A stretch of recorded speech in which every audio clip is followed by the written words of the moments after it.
Hello दोस्तों, आपका स्वागत है एक बहुत ही इम्पोर्टेंट वीडियो में जिसमें मैं आपके साथ शेयर करने वाला हूँ कैंडल स्टिक की साइकोलॉजी। ये कैसे काम करती है। ठीक है, हर एक कैंडल यहाँ पे रेड और ग्रीन नहीं है, ये बायर्स और सेलर्स के बीच की ये एक जंग है।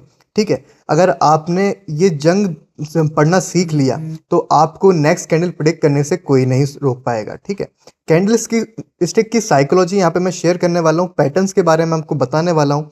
सिर्फ एक पैटर्न की बात नहीं करने वाला मैं आपके फेक गुरुज की तरह कि भाई बस इसको याद रख लो तो प्रॉफिट होना शुरू हो जाएगा। मैं हर एक चीज़ से बात करूंगा, एंड तक वीडियो को देखोगे आप तो आपको सब कुछ एक्सप्लेन कर दूंगा। तो यहाँ पे आप देख सकते हो, मैंने कुछ लेवल्स मार्क करके रखे थे, उसी के ऊपर ये मेरी यहाँ पे कुछ एंट्रीज विन हुई हैं। तो यहाँ पे आप देख सकते हो यहाँ पे कितनी बड़ी यहाँ पे कैंडल बनी। इस तरह की कैंडल्स को ढूंढने के लिए पीछे कैसी साइकोलॉजी और किन किन पैटर्न्स को आपको नोटिस करना होगा, वो चीज़ मैं यहाँ पे एक्सप्लेन करता हूँ। ठीक है, तो ब्रीफ में इंट्रो दे देता हूँ। भाई, आपका चैनल टॉप नॉच ट्रेडिंग आपके साथ सारी चीज़ें शेयर करता है, सारी स्ट्रेटजीज जो मैंने 5 साल की एक्सपीरियंस में अपने यूज़ की हैं, वो सारी चीज़ें आपके साथ यहाँ पे बैक टेस्टिंग के साथ आपको एक्सप्लेन करता हूँ। ठीक है, ताकि आपको किसी के सिग्नल ब्लाइंडली कॉपी ना करने पड़े और आप अच्छे से प्रॉफिट कर पाओ। ठीक है, तो चैनल को सब्सक्राइब कर दो अगर आपको ये चैनल पसंद है और इसकी वीडियोस आपको अच्छी लगती हो तो चलिए हमारे कोर कॉन्सेप्ट की तरफ चलते हैं। कैंडल स्टिक की साइकोलॉजी असल में ये क्या होती है। ठीक है, तो यहाँ पे आपको ये बताती है कि आपकी जो ट्रेड लेनी है आपको इस कैंडल के ऊपर मान लो, तो इसके पीछे आपको क्या देखना होगा, आपकी साइकोलॉजी क्या होती है होनी चाहिए ताकि आप इस कैंडल को ढूंढ सको।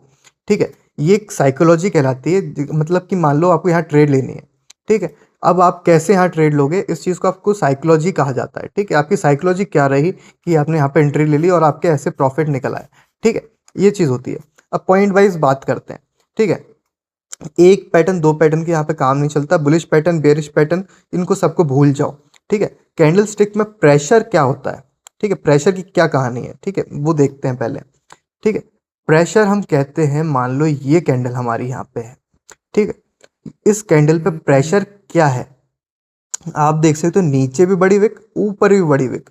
तो भाई ये दो बैटल लड़ रही है, इसमें प्रेशर डबल साइड से है। मतलब ये अप भी जाना चाहती है, ग्रीन लेवल पे भी जाना चाहती है और डाउन लेवल पे भी आना चाहती है। ठीक है, डाउन लेवल पे क्यों पुश हो रही है, क्योंकि इसके पीछे सपोर्ट दे रही है आपकी यहाँ पे रेड कैंडल। यहाँ पे आप देख सकते हो इनगल्फिंग कैंडल, ये बहुत बड़ी कैंडल बनी हुई है। ठीक है, इसके पीछे एक छोटी कैंडल थी, इसको सपोर्ट यहाँ पे दिया, नेक्स्ट कैंडल भी बनी। अब साइकोलॉजी क्या कहती है कि भाई यहाँ से भी कैंडल आगे की तरफ बननी चाहिए, मतलब नीचे आनी चाहिए। लेकिन यहाँ पे सबसे बड़ी देखने वाली बात क्या है, जो बड़ा हिस्सा बना है, बड़ी विक बनी है ऊपर की, वो खाली है। नीचे वाली तो खाली है लेकिन बड़ा पोर्शन ये है।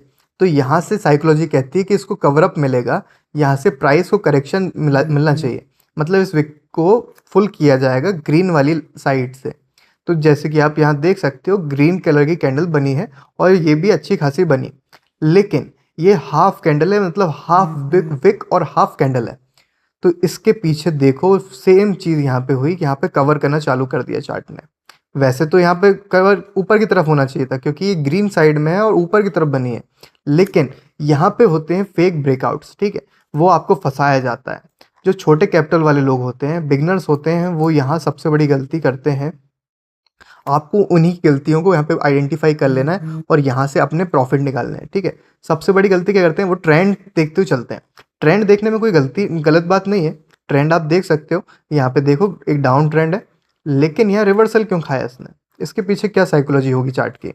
साइकोलॉजी ये कहती है कि आप विक नहीं देखोगे, आपको सारी चीज़ें देखनी होंगी। सिर्फ वो कहलाती है साइकोलॉजी, सिर्फ एक पैटर्न, एक स्ट्रेटेजी, एक इंडिकेटर, तो एक चीज़ के ऊपर काम नहीं करती है। ये आप क्या सोचते हो वो कहलाती है साइकोलॉजी।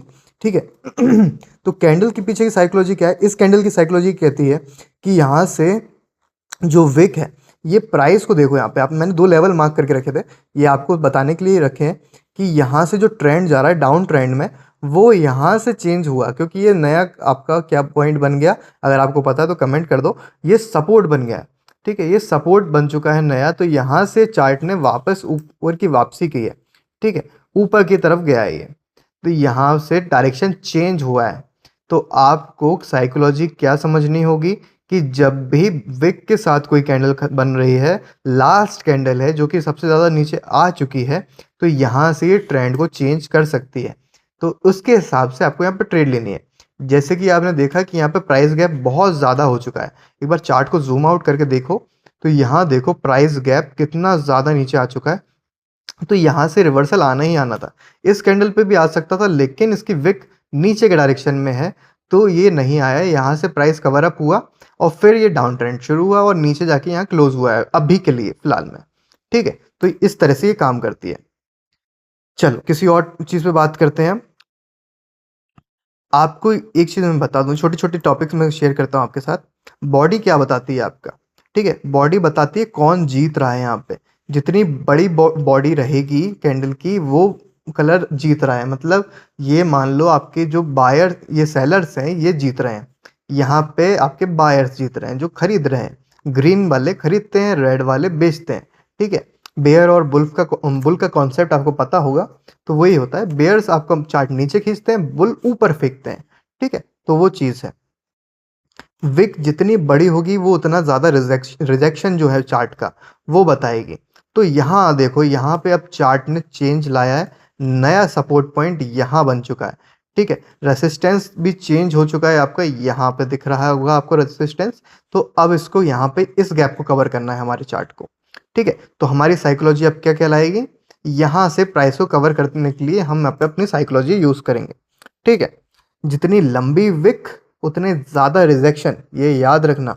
जितना ज़्यादा यहाँ पे विक बनती जाएगी उतना चार्ट रिजेक्ट करेगा, अपोजिट साइड में पुश करेगा कि बाय यहाँ से इसको प्राइस को कवर करना है। ये जो गैप आया है, ये कैंडल चाहेगी कि इस गैप को कवर किया जाए, लेकिन वॉल्यूम के ऊपर डिपेंड करेगा कितना ज़्यादा यहाँ पे वॉल्यूम मिला हुआ है कैंडल को। ठीक है, ये चीज़ होती है। अब बात करते हैं हमारी की साइकोलॉजी पैटर्न्स के ऊपर। ठीक है, पिन बार हमारा क्या कहता है, इनगल्फिंग कैंडल्स, ठीक है, डोजी कैंडल्स, ठीक है, और टीन कैंडल कौन सी होती है, सारी चीज़ें मैं यहाँ पे एक्सप्लेन करता हूँ एक एक करके।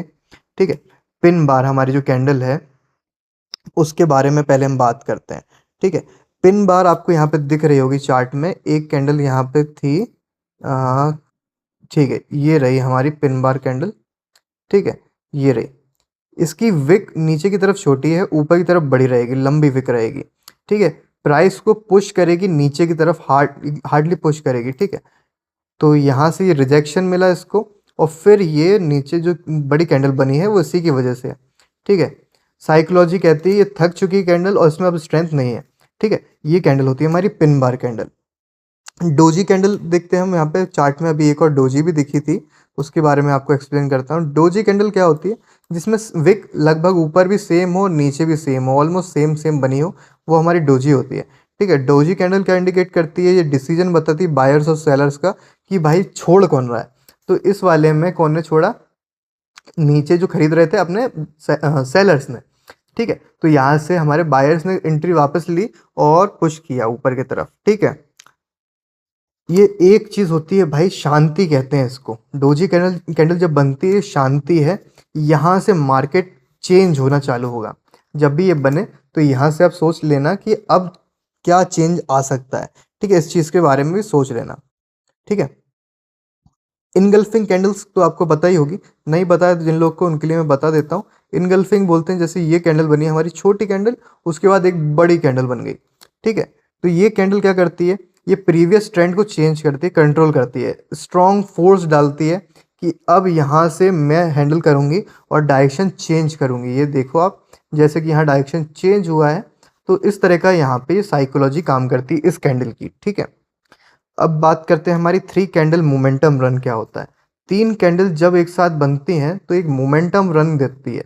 अब यहाँ पे आपको समझ नहीं आएगा अगर आप जूम करके बैठे रहोगे, लॉन्ग करके देखो, इसको जूम आउट करो, तो यहाँ से देखते हो तो यहाँ से डाउन ट्रेंड में ही है अभी। तो जब तक आप देखोगे तो ये लंबा चलेगा अभी थोड़ी देर के लिए, जब तक यहाँ से तीन कैंडल और नहीं नहीं बन जाती और पुश देना चालू करती हैं, तब तक ये ऐसी तरह से काम करता रहेगा, डाउन ट्रेंड में रहेगा। लेवल्स आप मार्क करके रख सकते हो, ये कुछ नहीं, मैंने हॉरिजॉन्टल लाइंस ड्रॉ करी हुई है, इसको एज अ लेवल आप लगा सकते हो कि कितना गैप आ गया है चार्ट में, तो उसको समझने में थोड़ी सी आसानी रहेगी आपको। सपोर्ट पे लगा लो, एक रेसिस्टेंस पॉइंट ढूंढ लो आपका कि यहाँ से ऊपर नहीं जाएगा अभी फिलहाल के लिए, तो वहाँ से देख लो। ठीक है, अपने अकॉर्डिंगली लगा सकते हो। ये हमारी कुछ कैंडल्स की बात हो गई। ठीक है, अब बात करते हैं हमारे नेक्स्ट टॉपिक के ऊपर कि आपको क्या देख के चलना होगा। ठीक है, सबसे ज़रूरी चीज़ क्या रहती है, कैंडल्स कहाँ अपीयर हो रही हैं, और शेप से ज़्यादा इम्पोर्टेंट चीज़ रहेगी आपकी यहाँ वो चीज़ है, उन ट्रेडर्स को अलग करती है जो साइकोलॉजी समझते हैं कि बस शेप मैच नहीं करना है आपको यहाँ पे। शेप जब मैच करोगे कैंडल्स का तो आपको समझने में दिक्कत होने लगेगी कि भाई यहाँ तो ये शेप बन रहा था और यहाँ से शेप चेंज क्यों हो रहा है। तो ये दिक्कत रहेगी क्योंकि भाई ये सॉफ्टवेयर बेस्ड जो एल्गोरिदम काम कर रही है ना, वो बहुत ज़्यादा टिपिकल हो गई है। जब हम एंट्री लेते हैं, मतलब बायर्स हो चाहे सेलर्स हो, जब भी आपने एंट्री ली तो यहाँ से चार्ट किसी भी डायरेक्शन में चलना चालू हो सकता है, आप कंट्रोल नहीं कर पाओगे। जितना इस कैंडल पे प्रेशर पड़ेगा, नेक्स्ट कैंडल उसी के ऊपर डिपेंड करेगी। इस चीज़ को थोड़ा सा समझ के चलो कि अगर आप यहाँ ट्रेड ले रहे हो तो इसके पीछे कौन सपोर्ट दे रहा है, नेक्स्ट कैंडल क्या डायरेक्शन में हो सकती है, वो भाई नया बंदा भी डिसाइड कर रहा है यहाँ पे आपके साथ, और जो एक्सपीरियंस वाला बंदा है वो भी डिसाइड कर रहा है। जितना ज़्यादा वो ट्रेड करेगा, नेक्स्ट कैंडल उसी के ऊपर डिपेंड करती जाएगी। तो ये चीज़ आपको समझ में आना ज़रूरी है। अगर आप बिना इस चीज़ के समझे कर लोगे तो दिक्कत हो जाएगी, आपको लॉस कर सकते हो आप। तो कॉमन मिस्टेक जो बच्चे करते हैं, जिनसे बचना ज़रूरी है, वो मैं बताता हूँ आपको। सबसे बड़ी मिस्टेक जो मैं देखता हूँ और जो मैंने भी शुरू में की है, वो एक पैटर्न को आइसोलेशन में ट्रेड करना है। मतलब बिना बिगर ट्रेंड या उसके अराउंड की लेवल्स को चेक किए, एक डॉजी या स्ट्रॉन्ग कैंडल ट्रेंड देखा मैंने, और सिर्फ उसको पॉज होते ही मैंने ट्रेड रिवर्सल पे अपनी एंट्री ले ली। मतलब कि जैसे कि यहाँ पे मान लो डॉजी देख के यहाँ से मैंने ट्रेड ले ली कि यहाँ से भाई अब तो अप ट्रेंड में जाएगी ही जाएगी, तो यहाँ पे मैंने ट्रेड ले ली। तो यहाँ से रिवर्सल देखो कितना तगड़ा रिवर्सल मिला है, और पूरा नीचे तक खींच के ले गया चार्ट। तो इस पे भी मेरी लॉस, इस पे भी लॉस, यहाँ से भी लॉस, यहाँ भी लॉस, लॉस ही लॉस होगा। तो भाई आपको सिर्फ एक कैंडल के ऊपर नहीं बैठना कि इसको ही देखता रहूँ मैं और इस पर ट्रेड करूँ, नहीं। आपको भाई सारी चीज़ें देख के चलना है कि यहाँ से रिवर्सल मिला है, नेक्स्ट कैंडल क्या बनी, प्रेशर कितना छोड़ा है इसने, कितने पे रिजेक्शन आया है, उसके बाद क्या हुआ, फिर देखो एक बार और कितना बड़ी विक बनी। अगर यहाँ पे भी आपको कोई श्योरिटी ना मिले तो फिर इस चार्ट को छोड़ दो और किसी और चार्ट पे चले जाओ। सेफ साइड यही रहती है। ठीक है, अगर आप ऐसे करोगे तो थोड़ा सा समझदारी के साथ आप ट्रेड कर पाओगे और प्रॉफिट निकाल पाओगे, क्योंकि भाई सॉफ्टवेयर बेस्ड एल्गोरिदम है। आप कितनी भी कोशिश कर लो, साइकोलॉजी चेंज होती ही रहेगी। आपको अपनी साइकोलॉजी सही से रखनी होगी। कैंडल स्टिक के पीछे साइकोलॉजी तो बहुत सारी काम करती हैं कि भाई ये भी सोच के रखना है, इसको भी देख लूँ, इसका प्राइस एक्शन देख लूँ, इसमें वॉल्यूम कितना बन रहा है, क्या काम कर रहा है, कैसे काम कर रहा है। Back to back trade win हो जाएंगी, कभी हो जाएंगी, कभी बैक टू बैक लॉस हो जाएंगे। तो उस चीज़ से बचो, रिस्क मैनेजमेंट सीखो। कैंडलस्टिक साइकोलॉजी आपको एक एज देगी कि भाई यहाँ से आप थोड़ा 1-2% की ट्रेड रिस्क ले सकते हो। ठीक है, 1-2% ट्रेड ले पाओगे, लेकिन एक चीज़ समझा दूँ, भाई रिस्क उतना ही लो जितना आपका कैपिटल है। जैसे मेरा $8,000 का यहाँ कैपिटल है, तो मैं $200 की ट्रेड ले रहा हूँ भाई मैक्स, उसके ऊपर मैं अभी नहीं जा रहा, क्योंकि मुझे भाई अपना रिस्क मैनेजमेंट भी रखना है। ठीक है, तो आपके लिए वही है, 1-2% अपने कैपिटल का लो बैक टेस्टिंग के लिए, उससे ट्रेड करो। $100 है तो $1 या $2 की ट्रेड ले लेके यहाँ पे बैक टेस्टिंग करो। सबसे बेस्ट है डेमो अकाउंट पे ट्रेड लो, रिस्क को मैनेज करना सीखो, टेस्टिंग करो खूब बढ़िया जम के। अगर आप वहाँ पे आपको सब सोच समझ में आ रहा है, बेस्ट हो गया है, आपको कोई दिक्कत नहीं आ रही है, हार्ड एंड मनी पे जाओ, फिर धीमे धीमे प्रैक्टिस करो और प्रॉफिट कर वहाँ से निकाल पाओगे। ठीक है, बस इसी तरह से करते रहो, आपके प्रॉफिट भी होते रहेंगे और आपको लॉसेस भी कम होंगे। तो बस इसी तरह से काम करती कैंडल स्टिक की साइकोलॉजी। आई होप आपको सब कुछ समझ आ गया हो और कोई डाउट ना रह गए हो। फिर भी अगर कोई डाउट रह जाए तो मुझे टेलीग्राम पे मैसेज कर सकते हो और लाइव मेरे साथ ट्रेड भी कर सकते हो वहाँ पे मुझे ज्वाइन करके। और कोई भी डाउट हो आपको तो मुझे मैसेज कर लेना। किसी और टॉपिक की वीडियो चाहिए तो कमेंट सेक्शन में मुझे बता देना, ताकि मैं आपको उसके ऊपर भी वीडियो बना दूँ। ठीक है, तो सेफ ट्रेड करो और जितना हो सके कम कम रिस्क लो और फेक गुरु से बच के रहो। तो मिलते हैं किसी और वीडियो में। Thanks for watching. सब्सक्राइब कर लो आपके अपने यूट्यूब चैनल को।